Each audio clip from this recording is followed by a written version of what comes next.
네, 백운계 시사 1번지 2부 시작하겠습니다. 오늘 2부 1번지에서 만난 사람은 더불어민주당 김진표 의원입니다. 어서 오십시오. 네. 나와주셔서 감사합니다. 네, 감사합니다. 예, 오랜만에 뵙는데요. 네. 어제 부스터샷 맞으셨다고요? 네. 예, 우리 작가가 그러던데 괜찮으십니까? 예, 뭐 주사 부위만 조금 뭐 뻐근할까? 예. 그리고 다른 건 뭐 모르겠습니다. 3차 접종하고 대체로 이렇게 네. 제 주변에 맞은 사람들 물어보면 뭐 괜찮았다고 그러는데 네. 가끔 이제 아이고 3차가 제일 힘들었다고 하는 분도 있어가지고요. 뭘로 맞으셨습니까? 화이자로. 화이자로. 맞았습니다. 1차, 2차도 다 화이자 맞으셨나요? 1차, 2차는 아스트라제네카고요. 그러셨군요. 이제는 정말 추가 접종까지 끝나면 이게 좀 없어졌으면 좋겠는데 지금 상황이 계속 안 좋지 않습니까? 네. 어제 이재명 후보도 좀 잠시 멈춤이 필요할 것 같다 이렇게 특별 메시지도 냈는데 어떻게 생각하십니까? 뭐 당연한 거죠. 저는 좀 더 일찍 해야 된다고 당내에서 주장을 해왔는데요. 예. 어제 이재명 후보가 긴급 성명을 내가지고 정확하게 잘 지적한 것 같아요. 이건 사회적 거리두기를 강화해야 된다. 예. 급하게 해야 된다. 그리고 이번에는 예측이 되니까 이 자영업자나 소상공인들에 대한 선지원이라든지 또 실업자에 대한 대책이라든지 이런 것들도 사전에 만들어야 되고 특히 백신을 특히 청소년들을 중심으로 맞기를 꺼려하는 이유가 백신의 부작용에 대한 국가 책임제를 좀 더 넓혀서 적용해야 되는데 이런 사전 대책을 다 만들어 갖고 즉각 시행하자 했는데 오늘 아침에 김부겸 총리가 거의 같은 내용의 이야기를 해줘서 아마 곧 시행될 것 같습니다. 일단 긴장이 풀렸다가 다시 조이기는 또 어렵지 않습니까? 그렇지만 또 상황에 따라 적응해야 되는 것이 정부가 중환자 예측을 좀 잘못해서 결국 중환자 병실 점유율이 지금 90%에 육박하지 않습니까? 그러면 이것이 가장 중요한 지표거든요. 잘못하면 의료 체계가 붕괴되니까. 다른 질병으로 병원에 갈 사람이 그 코로나 환자 때문에 못 가는 일이 있어서는 안 되니까 그런 점에서는 선제적으로 하고 정부는 빨리 병실 확보에 나서야 되고요. 병실 확보를 좀 충분히 서둘렀어야 되는데 그 부분은 좀 아쉽더라고요. 그게 사실은 쉽지 않습니다. 결국 민간 병원의 협조를 구해야 되는데 민간이 별도의 영리법인들인데 저희 지역에서도 보면 요즘은 이제 병원들이 상당히 협조적으로 근데 다른 목적으로 쓰고 있는 병실을 전부 비워서 병동을 만들어야 되는 것이고 그다음에 어려운 것은 병실을 확보한다 그래도 간호 인력이 부족합니다. 그래서 정부가 지금 할 일은 간호조무사들을 좀 훈련을 더 시켜서 간호원들이 지금 대부족하다 그래요. 그래서 이 코로나 치료를 위해서 필요한 것은 좀 인력을 충분히 확보하는 일이 중요한 것 같습니다. 의원님은 원래 선대위원장 맡으셨잖아요. 처음에. 지금은 위원장을 안 맡으십니까? 저희가 이제 선대위에 170명의 의원이 다 포진하는 식으로 되다 보니까 이게 선대위의 의미가 없지 않냐. 그래서 후보 중심으로 슬림화해가지고 그야말로 마치 경제로 얘기하면 기술혁신형 벤처처럼 메모도 공용화된 재벌식으로 관료가 되지 말고 제대로 된 거를 한번 기민하게 상황 변화에 대처할 수 있도록 가야 된다. 그래서 지금 그 시스템으로 고쳤습니다. 그래서 저는 그동안 선거 있을 때마다 우리 당 후보 특히 이재명 후보에 대한 종교계 그중에서도 기독교계를 중심으로 해서 잘못된 오해 이런 거를 불씨시킬 수 있도록 대화하고 소통하고 하는 역할을 중심으로 하고요.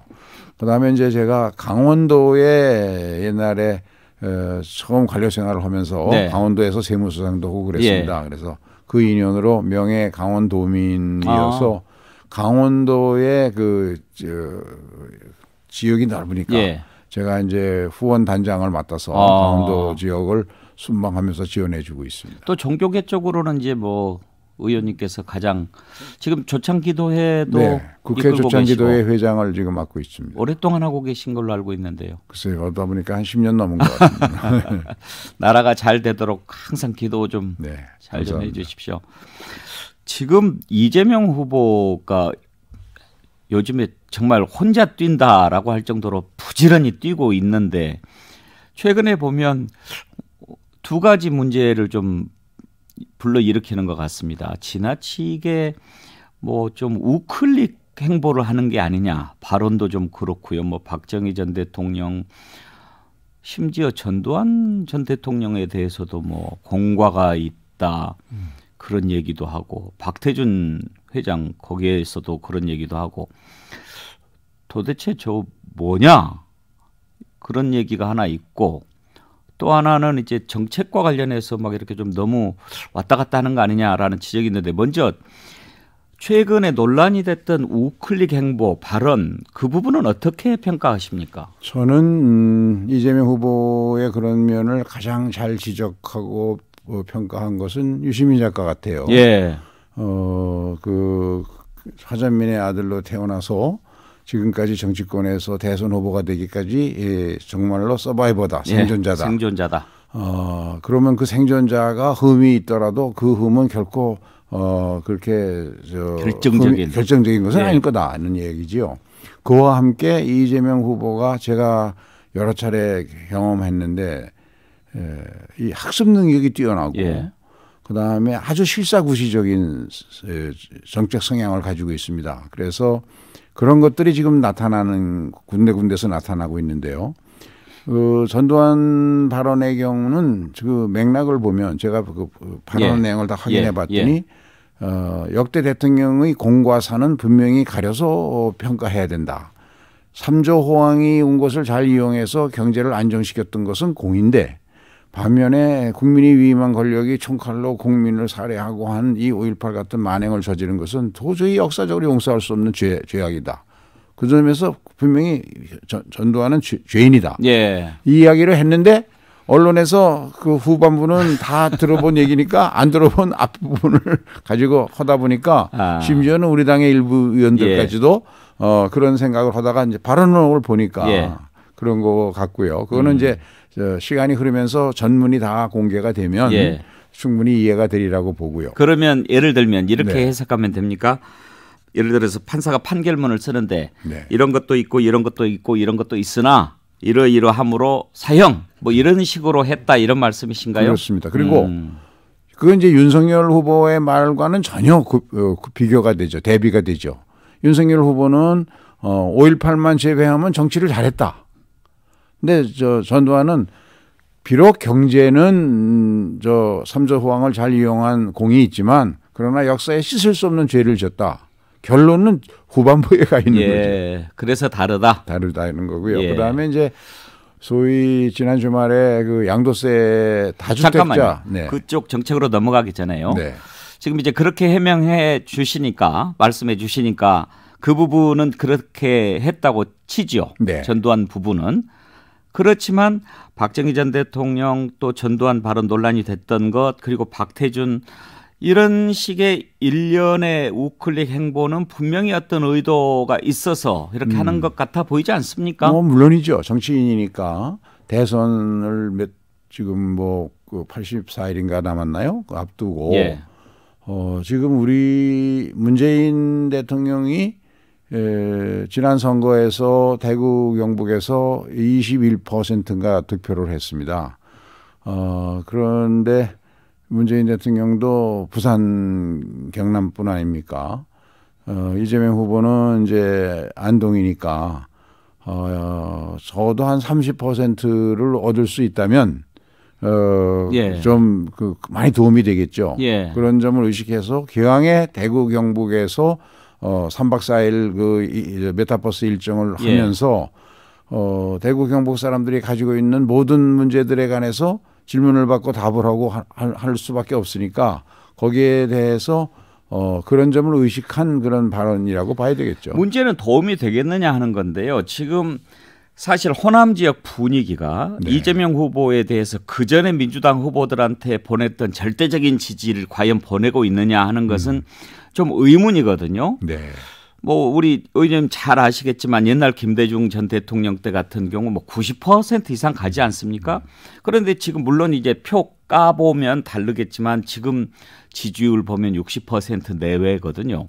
그리고 이재명 후보가 이번에 뭐 초반 행보를 전남에 3박 4일, 전북에 2박 3일 아주 공을 많이 들였는데 그래도 지금 호남에서 이재명 후보 뭐 찍기는 찍어야 되겠지만 뭐 이렇게 하고 있는 상황 아닙니까? 네. 거기에 결정적으로 이낙연 후보가 아직 손 들고 같이 나가주지도 않고 이런 상황에서 전두환 발언이 나오니 호남 사람들이 그러지 않아도 지금 찍을까 말까 지금 망설이고 있는데 기분 나빴어. 이런 얘기가 막 들리거든요. 네. 그런 점은 우리 선거 캠프에서 좀 더 유념을 해야 될 것 같아요. 그런데 이제 과거에 보면 호남에서의 압도적인 지지율이 그 자체도 중요하지만 출향 호남인들에게 큰 영향을 미치거든요. 네. 그분들이 적극적으로 의견 표시를 하니까 그런 점이 저는 이번 선거에도 절대적으로 필요하다고 보고 선거 전이 좀 더 후보들 간에 윤석열과 이재명 간에 TV 토론이 붙고 거기서 어떤 사람이 리더십이 우리나라에 필요한 리더십인지 이런 게 검증이 되면 저는 호남인들도 호남 분들도 더 결속되고 그러면 좀 달라지리라고 생각을 합니다. 그나저나 이낙연 후보는 언제쯤 제대로 나와서 도와줄 것 같습니다. 이낙연 후보 본인이 필요한 때 필요한 지원을 하겠다는 말씀을 하셨고 하니까 전체적으로는 이제 그런 분위기가 무르익고 있는 것 같고요. 제가 그 주변 분들한테 되게 얘기를 들어봐도 곧 좀 지원 대세를 보일 것 같습니다. 저는 개인적으로는 우리 김진표 의원님 같은 분께서 지금 국민의힘 김종인 총괄 선대위원장처럼 민주당 선대위 총괄을 이렇게 탁 맡으셔가지고 아우르면 가장 적임자 같다고 생각이 드는데. 네. 이제 뭐 저보다도 유능한 사람들이 많이 있고 지금은 후보 중심의 슬림 선대위를 하면서 다른 이제 현역 의원들은 다 그 각자의 그 주특기별로 지원하고 있으니까. 알겠습니다. 그러면 잠깐 전하는 말씀 듣고 이어가도록 하죠. 네. 네. 백운기의 시사 1번지 1번지에서 만난 사람 김진표 민주당 의원 만나고 있습니다. 자, 이재명 후보가 최근에 이제 다주택자 양도세 무겁게 매기는 거 그거를 조금 유예했으면 좋겠다. 또 종부세도 그렇고 이렇게 부동산 정책을 조금 선회할 것을 주문을 하고 있는데 민주당 입장은 어떻습니까? 이걸 입법화로 좀 도와줄 생각이 있으십니까? 예, 지금 이재명 후보 생각은 이제 기본적으로 양도소득세가 주로 부동산 투자로 얻은 이익에 대한 세금이니까 우리 현실에서 좀 다른 소득에 비해서 높게 매길 수밖에 없다는 것은 동의를 하는데 다만 문재인 정부 들어서 부동산 정책이 국민들에게 실망을 준 것은 정부의 모든 정책 발표에도 불구하고 가격이 계속 뛰지 않았습니까? 왜 그렇게 됐냐? 공급을 너무 늦게부터 시작을 했거든요. 2019년 후반부부터 공급 대책을 발표했는데 그 공급 대책은 말로 하는 약속이지 시장의 유효 공급으로 나오려면은 앞으로도 한 3, 4년 있어야 나오거든요. 그런데 5천만의 인구 절반이 사는 수도권에서는 진학이라든가 이사라든가 반드시 실수요가 있거든요. 그 실수요를 메꿔주려면 유효 공급이 있어야 되는데 그거는 다주택자가 가지고 있는 주택밖에 없거든요. 그런데 다주택자를 지난 6월 1일부터 2주택자는 플러스 20% 자기 세율에 3주택자는 플러스 30%를 중과한다 그러니까 증여만 늘어나고 나머지는 전부 매물잠김으로 공급이 확 줄어들어서 가격이 안 떨어지는 거거든요. 여러 가지 다른 경제 여건으로 보면 금리도 오르고 했기 때문에 떨어져야 되는데 지금도 올라가는 폭이 줄어들었을 뿐이지 떨어지진 않거든요.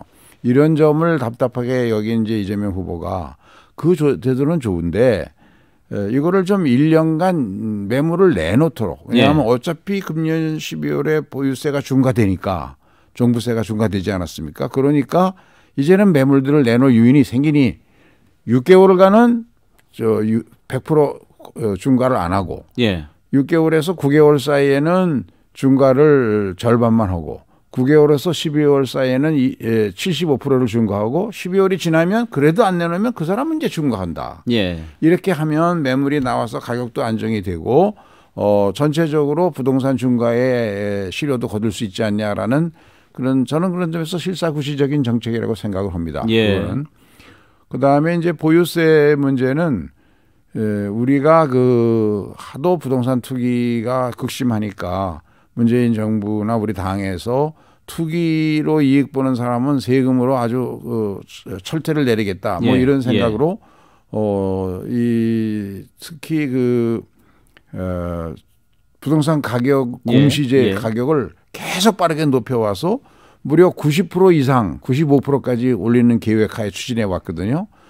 전 세계 전문가들은 80%를 넘으면 그거는 말이 안 된다는 생각을 갖고 있습니다. 왜냐하면 부동산은 같은 건물이라도 같은 아파트 단지에서도 상황에 따라서 층수에 따라서 천차만별이거든요. 그래서 80%면 사실상 100%인데 너무 지금은 높아져 있습니다.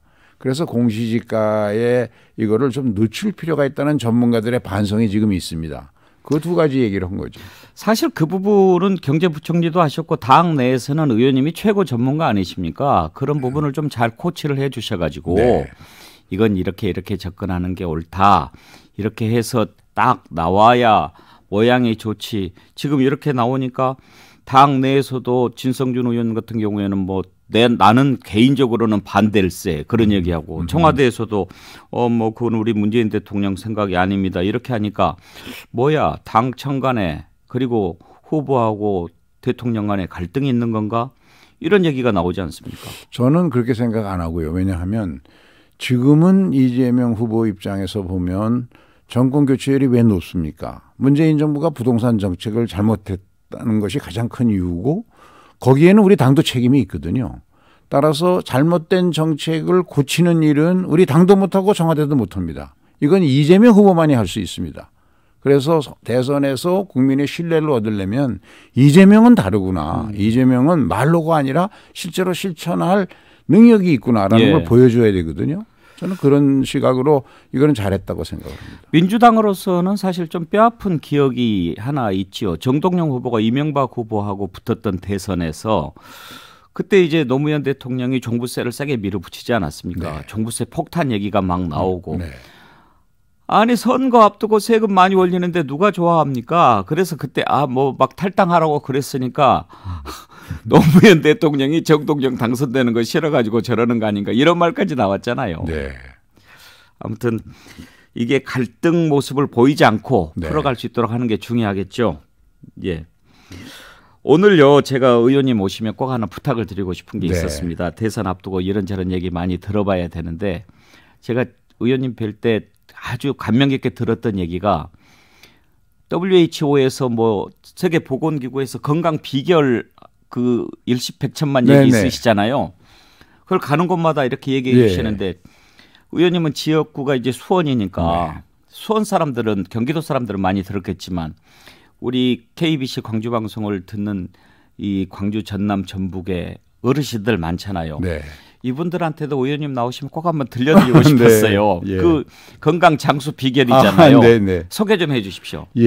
그 WHO가 이제 5가지의 노인 건강 실천 요강을 발표를 했는데 이게 그냥 한 귀로 듣고 한 귀로 흘려버리거든요. 기억을 해야 실천할 거 아닙니까? 그래 이제 저는 1, 10, 100, 1000, 만에 넣자. 그래서 이제 1000하고 만부터 합니다. 1000은 하루에 1000글자를 써보자.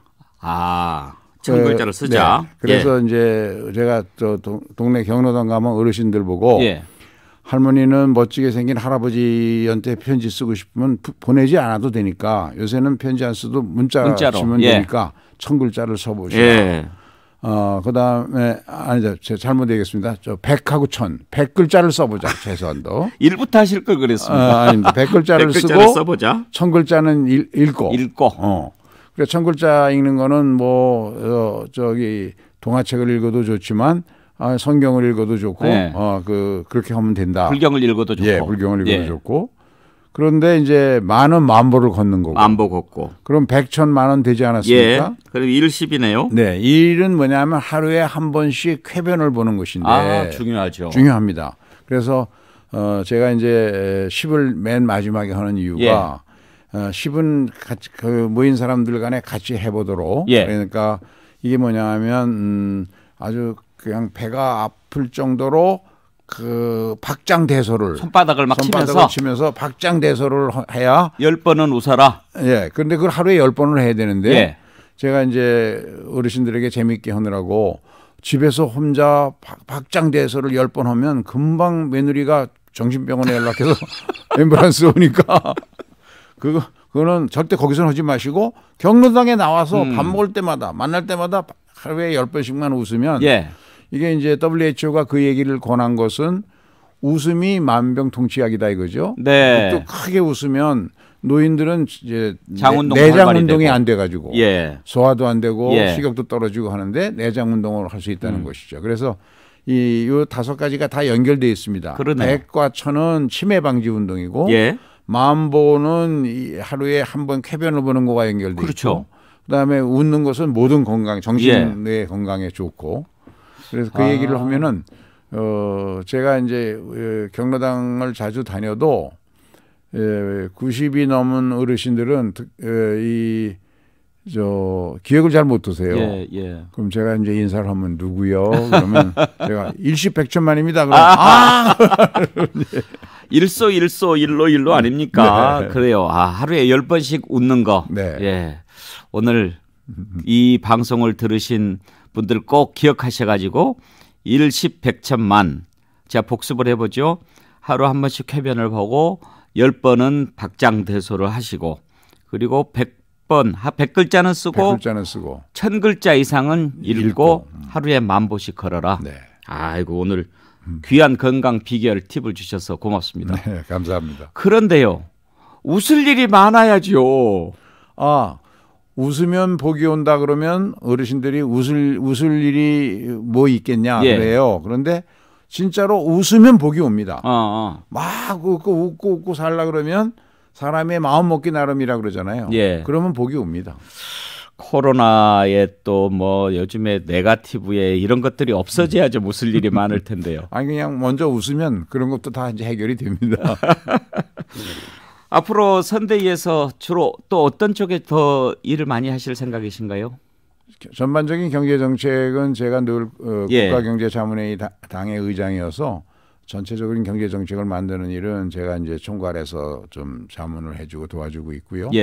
그리고 역시 종교위원장을 맡고 있어서 기독교, 천주교, 또 불교 세 종교계에서 우리 당이나 후보에 대해서 오해하는 일. 가끔 이제 당에 국회의원이 많다 보면 이런저런 얘기들이 종교계를 자극하는 경우가 많습니다. 그 해명도 하고 필요하면 사과도 하고 이제 그런 일들을 주로 하고 그다음에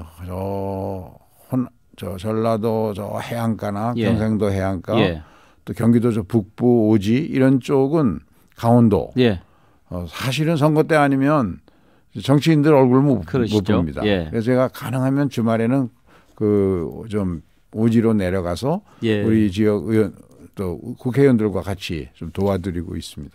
아무래도 당의 어르신이니까 이제 정세균 후보는 와서 이렇게 도와주던데 이낙연 후보도 좀 잘 말씀을 하셔가지고 좀 여당이 한 팀으로 이렇게 움직이는 모습 그렇게 보이는데 힘을 좀 보태주시기를 당부를 드립니다. 오늘 나와주셔서 감사합니다. 감사합니다. 네, 김진표 더불어민주당 의원 1번지에서 만나봤습니다. 오늘 함께해 주신 여러분 감사합니다. 내일 오전 11시에 백운계 시사 1번지 다시 문을 열겠습니다.